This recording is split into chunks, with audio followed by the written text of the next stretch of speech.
Imagine this. You open an app, tap a button, and within minutes, a car arrives to take you to your destination. You don't need to wave down a taxi, carry cash, or even call a driver.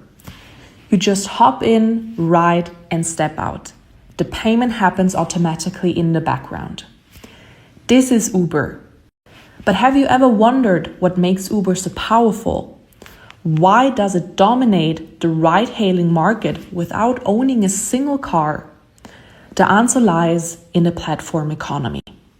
Uber is just one example of a much bigger shift in how businesses operate today. And this shift is called the platform economy.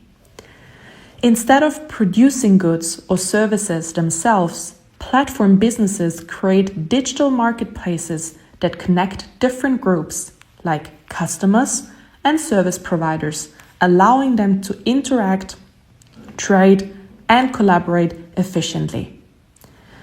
Companies like Amazon, Airbnb, and Uber don't own most of what they sell. Instead, they facilitate transactions between users through technology. The platform economy isn't just about making services more convenient. It's reshaping entire industries, influencing how businesses grow, and even changing how we work. In the last decade, digital platforms have driven massive economic growth, creating job opportunities, but also raising concerns about competition and regulation. Governments worldwide are now struggling to adapt policies to this rapidly changing landscape. What characterizes the platform economy and platforms?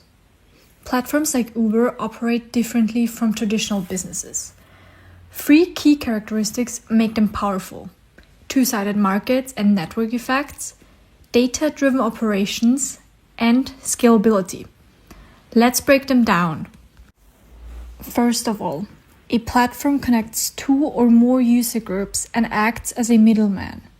The more people use it, the more valuable it becomes. This is called a network effect, where each new user improves the experience for everyone else. Successful platforms balance both sides of the market to create a strong, self-reinforcing cycle. Uber connects riders and drivers. If there aren't enough drivers, wait times increase and riders leave. If there aren't enough riders, drivers stop using the app.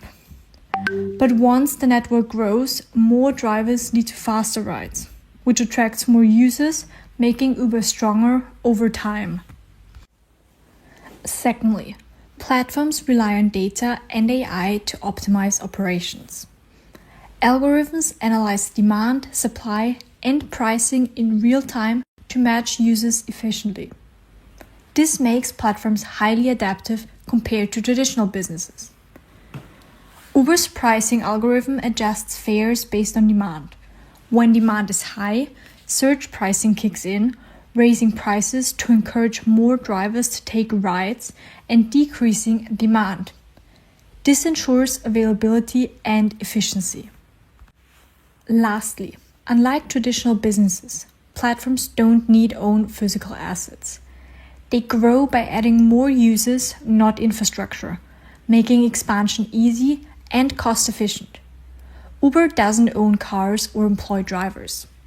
Unlike a taxi company that needs to buy vehicles, Uber just needs more app users, allowing it to expand to over 10,000 cities worldwide with low costs. And now, what impacts do these characteristics have on business operations? Platforms are not just changing how businesses operate, they are also reshaping entire industries. Now let's look at how they make money, how they compete with traditional businesses, and why some platforms become monopolies. Unlike traditional businesses that sell products or services directly, platforms generate revenue in three main ways. Many platforms charge a fee for transaction. Uber takes a cut from every ride and Airbnb collects services fees from bookings. Some platforms operate on a subscription model. Spotify and LinkedIn Premium charge users for additional features or an ad-free experience. Platforms like Facebook and Google make money by offering free services while selling ads, leveraging their vast user data for targeted marketing. These diverse revenue streams make platforms highly profitable and scalable. Moreover, platforms have completely changed how industries operate. Instead of owning assets, they use technology to match supply and demand, often at a lower cost than traditional competitors. Take Netflix, for example. Instead of physical DVD rentals or cable TV, it offers an on-demand streaming platform, disrupting the entire entertainment industry. Similarly, Airbnb doesn't own hotels but enables peer-to-peer accommodation, challenging the hotel industry worldwide. This ability to compete without traditional infrastructure gives platforms a massive advantage. Lastly, because platforms benefit from strong network effects, they often allow a winner-takes-all dynamic, where the biggest player dominates the market. A perfect example is Amazon. As more sellers and buyers joined its marketplace, it became the default shopping destination, making it nearly impossible for competitors to catch up. Today, Amazon controls a huge share of global e-commerce, raising concerns about monopolistic behavior and unfair competition. Platforms are transforming economies, creating new business models, and redefining industries. But their growing dominance also brings challenges that need to be addressed, especially around labor rights, data privacy, and market power. Platforms like Uber rely on gig workers, but there's an ongoing debate.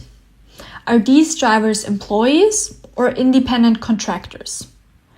Unlike traditional workers, they often lack job security, benefits, and minimum wage protection.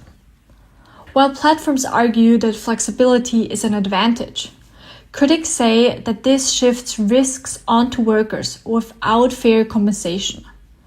Many governments are now considering stricter labor regulations. Furthermore, platforms thrive on data collection, but this raises serious privacy concerns. A major example is the Facebook Cambridge Analytica scandal, where personal data from millions of users was misused for political advertising. This exposed how platforms can exploit user data for profit, often without clear consent. As a result, regulations like Europe's GDPR aim to increase transparency and control over personal data. As mentioned before, because of strong network effects, platforms tend to become monopolies. Governments struggle to regulate dominant players like Amazon or Google, which can crush small competitors and control entire markets. Antitrust lawsuits and new laws are emerging to curb their power, but finding the balance between regulation and innovation remains a challenge. These challenges are forcing governments, businesses, and society to rethink how platforms operate, raising the question, what's next for the platform economy? In the future, new technologies could change how platforms operate. One key trend is the rise of decentralized platforms powered by blockchain and Web3. Unlike centralized platforms like Uber or Facebook, decentralized finance and peer-to-peer networks aim to give users more control and reduce corporate dominance. At the same time, AI-driven platforms are becoming smarter, automating everything from customer service to pricing strategies, making digital interactions more seamless. As a result, governments are stepping in with stricter regulations, including higher taxation, new labor laws, and antitrust actions to curb monopolies. As these rules evolve, the big question remains, will platforms adapt and innovate, Or will regulation slow them down? Dominating e-commerce, platforms have reshaped how we live and work. They bring efficiency and innovation, but also challenges, from labor issues to data privacy and market power. As we move forward, the key question is not whether platforms will stay, but how we regulate and adapt to it will determine its long-term impact.